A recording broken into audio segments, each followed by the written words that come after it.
I'm going to talk about technology that Marty is using. So I've got a pretty easy job. I just need to do a shotgun style slide to show you what you can do with it, how the technology can be used, and Marty will tell you how they're actually using this very, very advanced technology to work with in vitro fertilization. So we make an ultra high resolution 3D printer. And when we're talking about ultra high resolution, we talk about microns, just to make sure that everyone is able to understand what is actually microns. We've taken a pencil, we've written slightly with it to get a flat top, and then we printed a small castle on the tip of the pencil, so that the small pillars you see in the tower are actually sub-micron, the 960 microns. This can be done with a tool looking something like this. It may look like a small, cute little tool, but it's a very, very powerful instrument. It has a built-in clean room and such, and can be used in a normal lab environment. This machine is made for batch and serial production. So we're not going to talk about anything that's sci-fi today. This is already being done on a scale, and Marty will probably get into that as well. And in the future, there's a mass production machine waiting just around the corner. So why are we here? Why are we talking about this? It's a fundamental change. Previously, you've not been able to do any micron size channels, opening pores, 1 micron protein filter pores, for example, with additive, but it's now entirely possible. Also using elastomeric material, as you can see. So my colleague who filmed this is a bit cautious. It is much more flexible than it looks like. And we have the ability to, for the first time, print, for example, catheters, intravascular instrumentation that goes into the human body, and it will not poke 3 new holes when you try to fix the first hole. There's even versions where it's really, really flexible if that is something that's needed.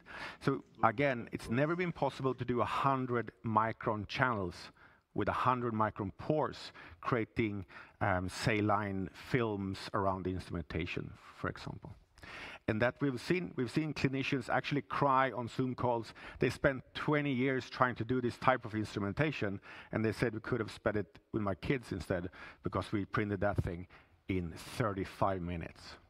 We also have quickly another case study, Odenwell. They make a smart wound dressing. That means just using optical information, so no electricity, no cables. They can detect under wound dressing after surgery or post-surgery. They can detect blood, they can detect pathogens, which pathogens, and also measuring temperature through an optical crystal, detecting inflammation instantly under the wound dressing before the whole patient have a fever. Rethinking microfluidics, it's also for our pharmaceutical customers. They can create a new cancer drug test every 30 seconds. This is done by what we have now called the Nano One. It's a platform technology. That means we design, we make the hardware, the software, and the resins, and all these 3 parts, they work together in harmony. We can have this super high resolution because we're using something called 2-photon polymerization. A normal resin-based 3D printers is using a UV resin with a UV light source. That means every photon has enough energy to start the curing process. That gives you a staircasing. We use a different wavelength to reach a much, much higher resolution. Of course, that would take a very long time to have a small pen, so to say, to print everything. Therefore, we use something called adaptive resolution.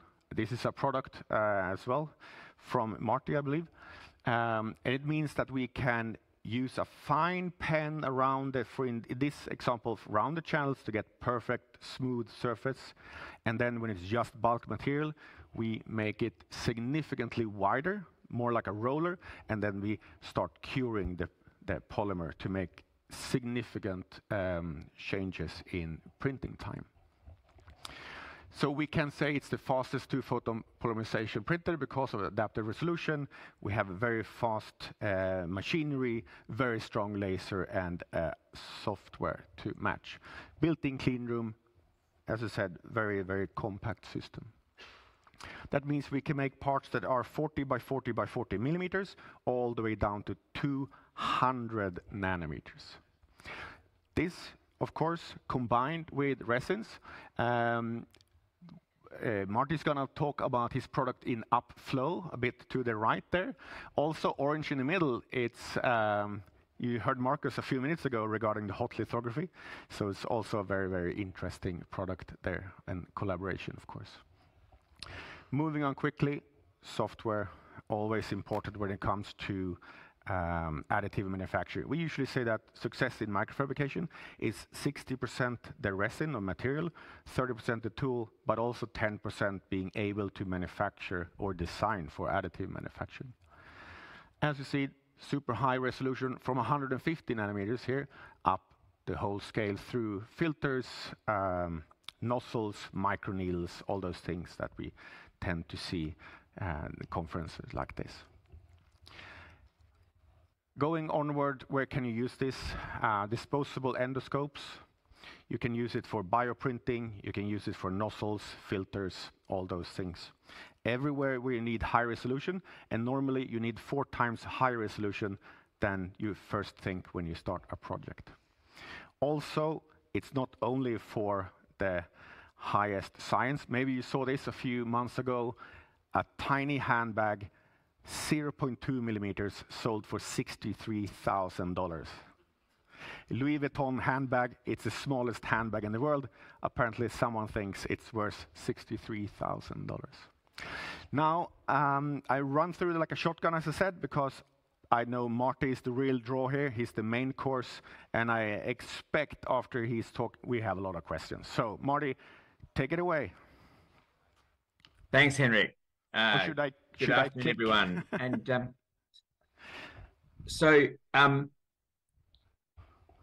are you on? You're on my. You're the slides. So yeah. So this is the technique that I want to talk about. So Fertilis is a company that is focused on building devices to improve the productivity and improve the effectiveness of IVF. IVF has been a remarkable technology, but it still has a relatively low success rate and still uses many of the same techniques that have been around for decades. You'll see on the screen in the background of the current slide the process that I'm talking about today. It's called ICSI, intracytoplasmic sperm injection. So you can see there's an egg there, which is being held by suction on a holding pipette on the right-hand side of that screen, and is being injected on the left-hand side by an injecting pipette where a single sperm is injected.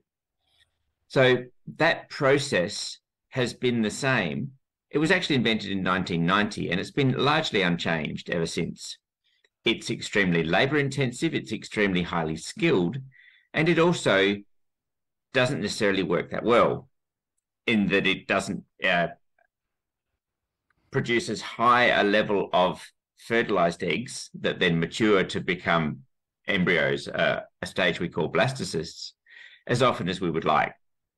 So next slide, please. So if you could start playing the video. So what we've produced is a redesign of the dish whereby we printed using the device that that Henrik described a moment ago. We print the microwell array in the center using 2PP, and you can see there that each of the little tiny microwells has hemispheres on either side that support and hold the egg. We have numbering that provides traceability, that is in the plane of the microscope as the device is being used. We then have a very easy path for the injecting pipette to be used alongside those injecting spots. So here's where the egg is being dropped into the well. And then the next step is sperm pickup. So sperm is picked up from the sperm area on either side of the microarray. And it's then injected using the injecting pipette from the side. This technique is much more straightforward using our device because you only need one holding pipette. So you don't need a holding pipette, sorry. You only need one manipulator rather than two. And the focal plane and so forth, as is being shown there, remains the same. So you don't need to refocus your microscope. As the injection is made, the egg is held by the hemisphere, as I mentioned earlier. So you'll see here how the egg is pushed back against the side, and it means it's not squished, it's not deformed by the pressure of the injecting pipette. Now, the enemy of any kind of cell manipulation, but particularly in IVF, is stress. And so reducing stress on the egg and the sperm is fundamental to achieving a higher success rate. So that's overall what this technique and others that we are working on are going to be used for. So here's the procedure actually taking place. And so you can see the device here that's got the hemisphere and a variety of other features, all of which are making it possible to conduct this technique in a much more controlled way. You see the numbering there, than would previously have been possible. This is not possible to be, it's not possible to print this part, or so not possible to create this part with injection molding. The details required are much finer and much more precise. It's obviously we need, in conducting this procedure, we need biologically compatible resins and polymers. And the reason we're doing it is because we see the opportunity to improve efficiency as well as improve effectiveness. So here's the results that we've achieved. In dish preparation, we see an improvement, as you can see there, but it's not statistically significant. It's also not worse. And so we also find that switching over skills from one technique, the old technique, to this one for an experienced operator is quite fast, maybe 10 minutes. The other really thing that's really good is because the demand for IVF is so much greater than can be fulfilled by current supply, we find that we can train operators twice as fast, and we can also conduct the procedure more quickly, which you'll see in a moment. So yeah, so that's dish preparation, that's equivalent. So next slide, thanks. Setup time is significantly less with our device rather than conventional ICSI, double the speed. And so this goes to this efficiency and removing the supply side constraints. Next slide. There you go. So the time to inject one oocyte is much, much less. And this is a tremendous benefit, because it does mean across the board that an operator can do twice as many ICSI patients in a day as they previously have done. So that's quite striking. And in this slide here, you'll see that there's another benefit. In conventional ICSI, which is at the top, the number of hand movements required to conduct an ICSI procedure is about 10, whereas with our device, it's about 4. And you can see that with our device in the bottom screen, 15 seconds was all it took to do the 4 hand movements and complete the procedure, which is 3 hand movements in that occasion. Conventional ICSI is still happening at the top, and we see that ultimately taking 33 seconds with 8 hand movements. So that sort of ties all of those things together. Now, so it reduced complexity, improved performance, which then comes down to the next result. So next slide. Here's where things got really exciting. So what we found was that with our animal tests, we were seeing a 50% higher rate of blastocyst development. Now, we were using a pig model, which is quite difficult to do ICSI in. And it's quite sensitive. It's quite a good animal model for us to choose in this case.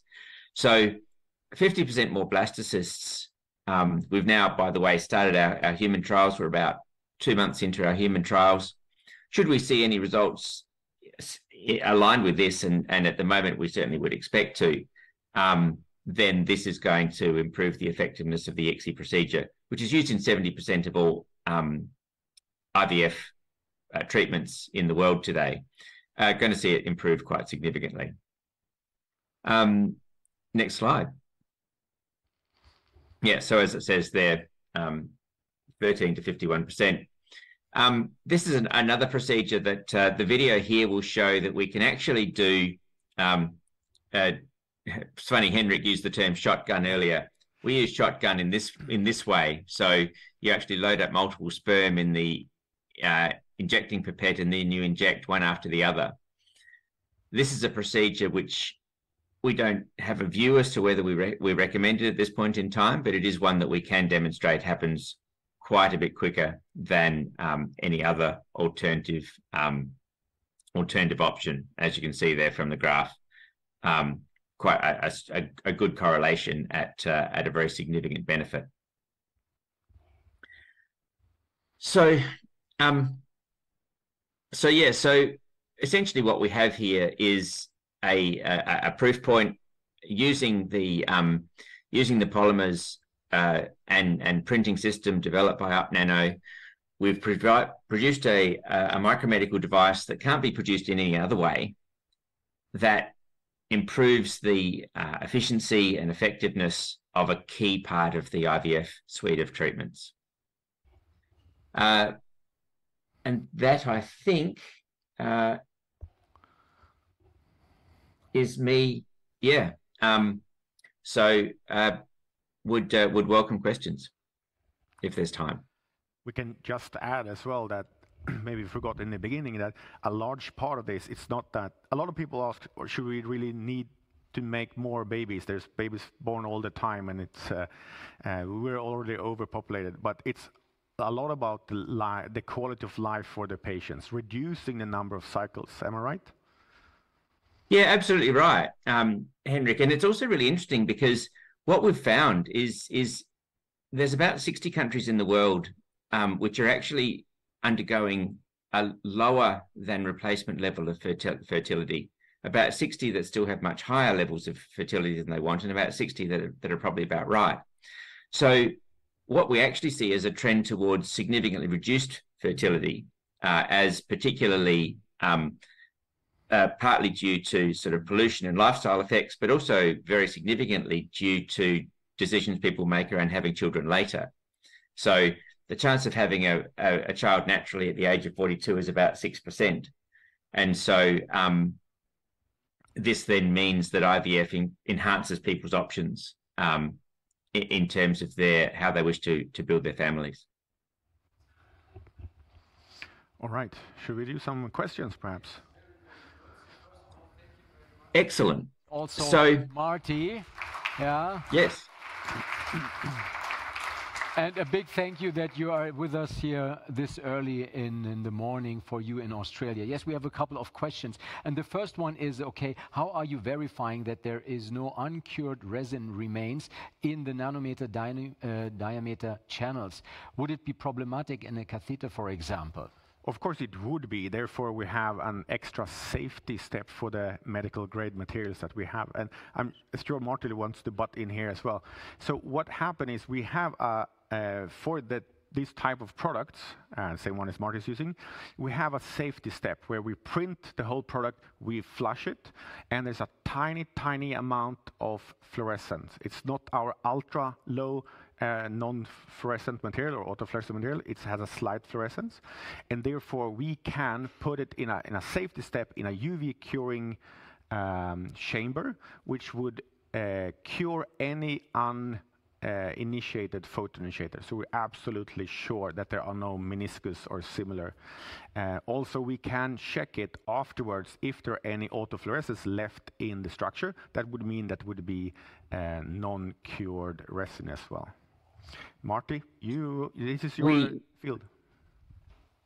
Yeah, absolutely, and we've worked pretty intensively with UpNano on the upflow resin, which is used here for this product.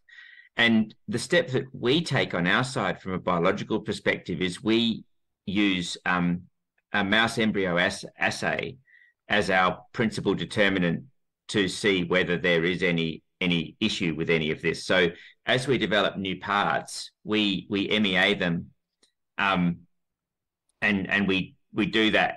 We're building our plans at the moment for our batch production. So with the Nano One, we can do a batch of 150 parts, 150 of those inserts in one go.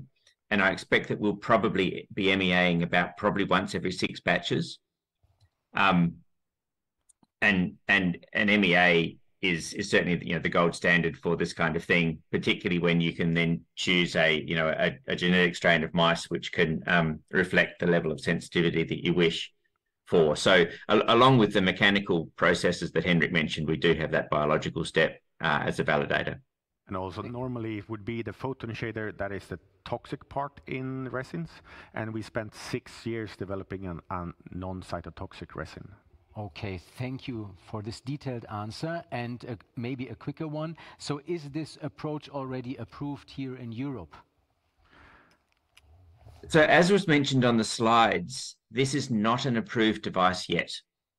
We will be seeking approval, we anticipate during 2024 for use in human. So at the moment we are publishing our results based on animal models. So the approval in Europe and other parts of the world will flow in human into the latter part of 2024 and then into 2025. Okay, good. So then we will follow up in the next conferences. Sure. Yes. Next year. Okay. Yes. So maybe maybe Martin can be here next year. Yes, this would be very much Yes. appreciated, of course. And what about the cost compared to traditional IVF? It's again for Martin to have those numbers, I would say. Yeah, absolutely. So the interesting thing is, so the cost of the part is relatively small in terms of the cost of IVF. So IVF, as you probably know, is talking sort of US dollars, euros, is in the sort of 7,000 to 15,000 range, depending upon where you are and extras and so on and so forth. And the cost of our part is about 180, 200 in that overall cost. But of course, the interesting thing is, because we reduce the time in the lab by half, then we expect that the option is there for IVF clinics, should they wish to absorb that cost, because there's a fairly significant benefit to them in terms of efficiency. But yeah, the cost is fairly much in the noise either way.